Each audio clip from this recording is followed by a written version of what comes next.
incredible horrors that will terrify you with their brutal reality. Trailer reactions. Yay. All right.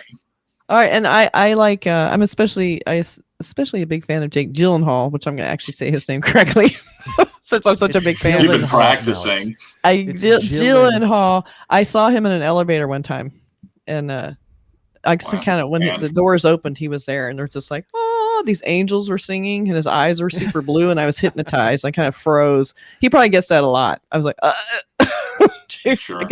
He was like, yeah, I know. He just nodded like, yeah, I get it. I was around him for a day on a shoot, and he was actually super nice to everybody. He was very like, nice guy. You know, Never hear anything bad.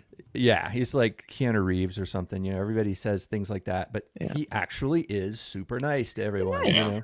So in this one, he's going to save lives. He's a 911 operator for a movie called The Guilty. So we're going to check out this trailer. Is there a trailer for that? There is. I think we should look at it. Since we're doing a trailer reaction. Are you ready? Okay. All right, we're so organized. All right, so everybody, here we go. Are you ready? Okay. Are you ready? Are you ready? Okay. Yeah.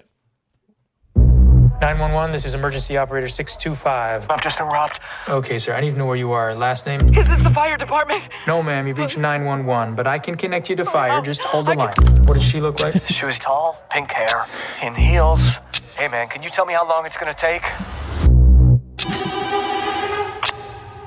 911, what is the address of your emergency? I just want to talk to you. Okay, I'm hanging I'm up. just out for a drive, sweetie, okay? Is there someone with you? Uh-huh. Does the person you're with know you called us? No. Who do they think you called? Your child? Yes, sweetie. Does the person you're with have a weapon? Yes. I need the color of the car, okay? When I say the right one, say it's fine. Red? White? It's fine. Is it a car? No, man. Oh, no, just yes or no. Just yes or no answers, Emily. I'm Why'd it sorry, go I black? have to hang up. Give me the phone right now. I'm gonna die. I have a woman who's been abducted. Guess that was intentional. What are we looking for? A white van. That's not enough. Come on! Mommy? I just talked to your mommy. She's gonna be okay. You promise? I promise. You have air support available? Negative. Air support is grounded due to fire weather. There is a scared little girl whose mother has been abducted. I need a better location. I'll get it. How will you get it? I know Emily is with you. Where are you going? What's going on? Oh my god. Really, PD? We need medical immediately. What's going on? Whoa. You have your seatbelt on? No. Is Henry? Come on. No. Put yours on. Now listen. I need you to pull the handbrake hard. Pull it.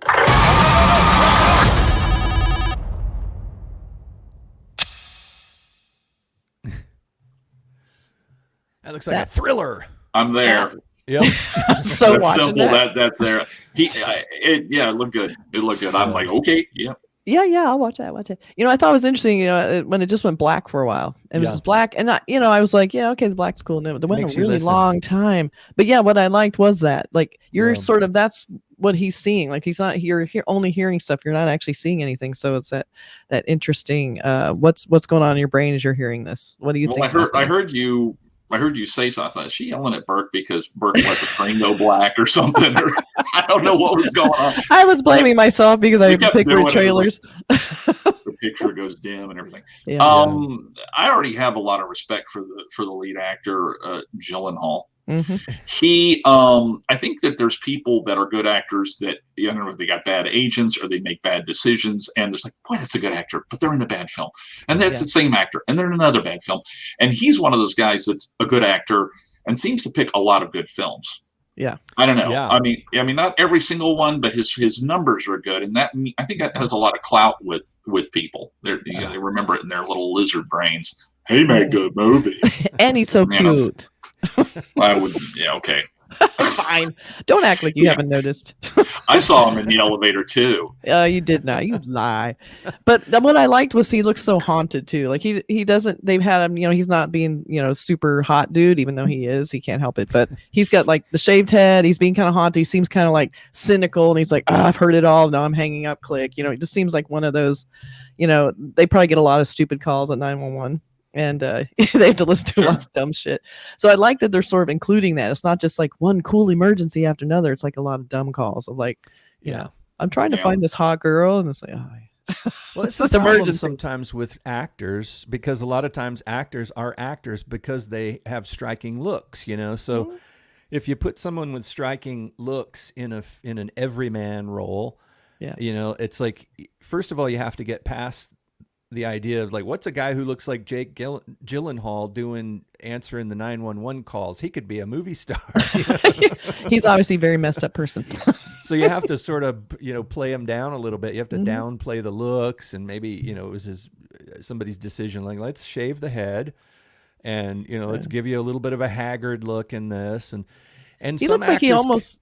Go ahead. Some actors can pull off that thing, but then there's other actors who always have to play the coolest guy in the room, I wonder too, like, was he like maybe a former fireman or a cop? Like, he sort of had that look, like maybe something happened, so he decides to go on the 911 calls because he can't do it for whatever maybe reason. Hurt himself or something. Yeah. He just has that look. That's a total guess. But it was also written by the same guy who wrote True Detective, which could be good or bad, because first season's amazing, second season, third season, pretty great. So it's a little uneven. I didn't even dislike the second season. I still thought there was a lot of juice in there, but it was good. Fuqua is also sometimes hit or miss. He's made a few that I'm kind of like, isn't all that good, but he's made some great ones too. So, I think it's weird because I think Gyllenhaal sort of is a very normal looking guy. I mean, he's not what's his face, Wolverine dude.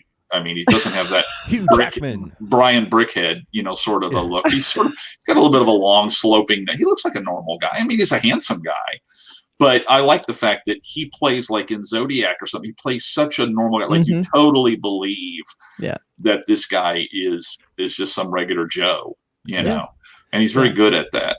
Yeah, but he's striking in person. I'll say it as a boy. He's not. He's somebody that if he wasn't an actor, you'd look at him and say, "Wow, that's a cool looking dude." He's got these eyes and it's like when you meet. I've worked in the entertainment industry for a million years, and I've met a million of them, and it's funny how there is a certain type of charisma that people have, and they have to work. They have to work on it when they play a normal person. Like if they're playing Batman or something, fine, you can look really cool. But if you're going to play a fireman or a working class kind of guy, it's harder for them. It's a weird thing to kind of pull it back, like somebody who is, maybe not like, super hot, but still kind of has that actor charisma. Mm-hmm. I think too, what I like about this is just it's that small location, very confined. I think that's a really cool idea. Maybe it was a pandemic kind of decision to make this film because they don't have to get around a lot. I mean, they had a lot of effects like the burning hills, which we all know way too well now. You guys are during the wildfire season, just not good. And this is directed by Antoine Fuqua. Antoine Fuqua. And he's done a lot of action films. So even though he's filming it in like this small, where a guy's sitting in a chair on the phone, it looks like he's going to kind of break it out a little bit. So it'll be interesting to see what happens.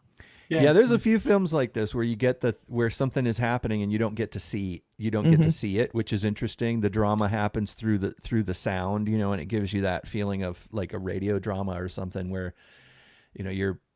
you're experiencing it the way the lead actor is experiencing it. You're not cutting away. But I don't know. Maybe in the film they do, but it appears that you may not. I would like if they didn't be cutaways to the interior of the car, and I'd like us to only see what he sees. Yeah, like I wanted to know, like learn what's happening as he learns, like and just stay sort of in his perspective as the narrator. I watched there's a show on I think it's Hulu. It's a 911 emergency. reality series where they follow like 911 operators, the calls they get, and they show a little bit of their home life and stuff like that. Right. That looks like a really hard job. And what I think's so funny is like you hear those sometimes. You hear the operators are like, "What's your emergency?" They're like, "Someone's trying to kill me." Okay, now where are you? What's your like? They're very calm, like they almost don't give a shit. Like they give you this sort of, and that's sort of the whole point, so that you don't set people into a panic, is that you're acting like it's just sort of normal. But what a toll it takes on them emotionally. Like a lot of these people are getting really beaten down by these tragedies that don't always end well. So it's like, so I'm wondering too, like maybe we're gonna have a little bit of that, which I would like to see, is that how the constant overload of everyone's worst day on the phone. How does that affect you? Eventually, but I think it looks like a pretty intriguing trailer. I'm kind of excited to see this. So it's on Netflix on October 1st. Yay! Pretty soon. Well, I mean, it's like good. I have to go all the way over from the bedroom to the living room, and I will partake in my little Batman slippers. Well, I can't go to a movie theater until the Cinerama Dome is open again, so I'm happy with like Netflix and streaming because I just can't go to any other theaters. I thought that they said that's over. The Dome did survive. Okay, so what? Real quick, it's still closed. Yeah, but did somebody bought it and said? Well, the ArcLight was a series of theaters out here, that one of which was the Cinerama Dome. They bought it. ArcLight Theater, and ArcLight theaters are just the best, or the best, were just the best, because it was assigned seating, and they would come out and introduce the film. It was so old, old school. They scaled up movie going. They had good food and And you could have a drink before there was like a nice cocktail bar and a gift shop and all kinds of stuff. It was very classy, and you felt like you were going out for an evening of a movie.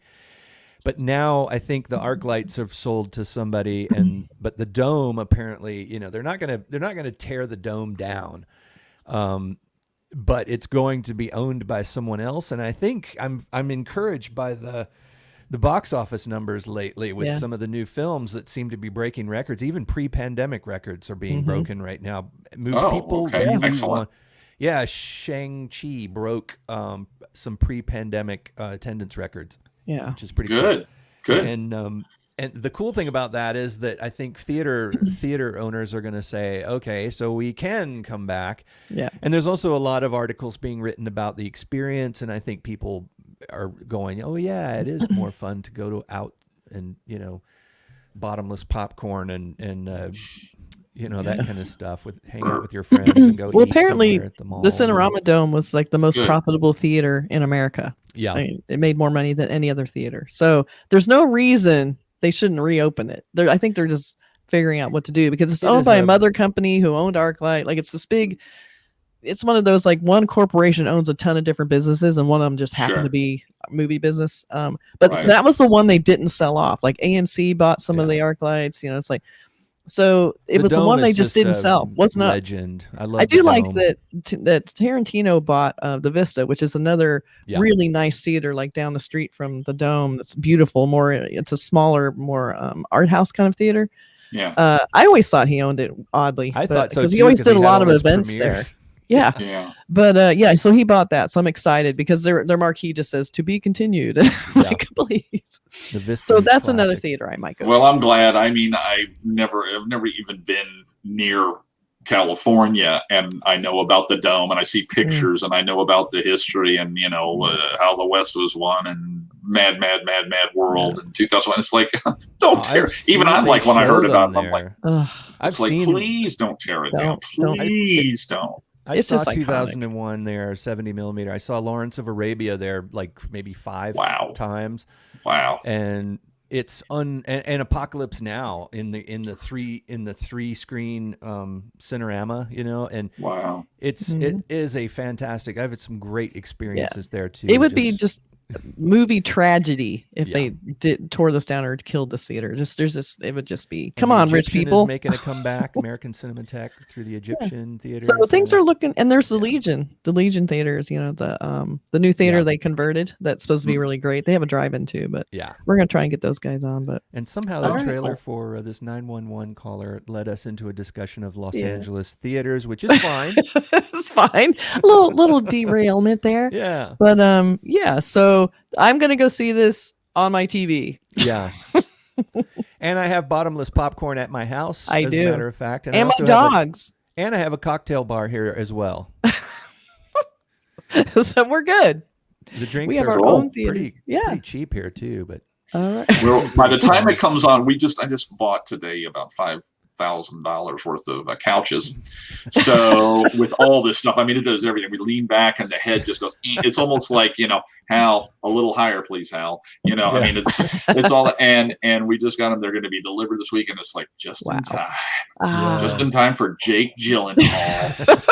This sort of average-looking dude The taking theater 911 experience. calls. He's so cute. Oh, He's stunning. I'm He's just going to say dreamy. it. He is. Speaking as a woman who has seen him in person, he literally stops you in your tracks when you see him. He's All Donnie right. Darko.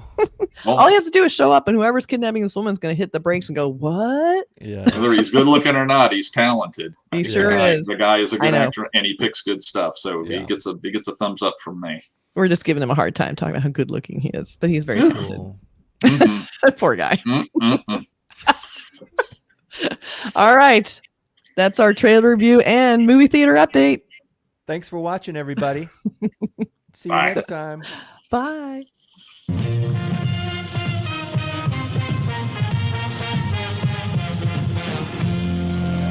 The Earth is invaded by indestructible moon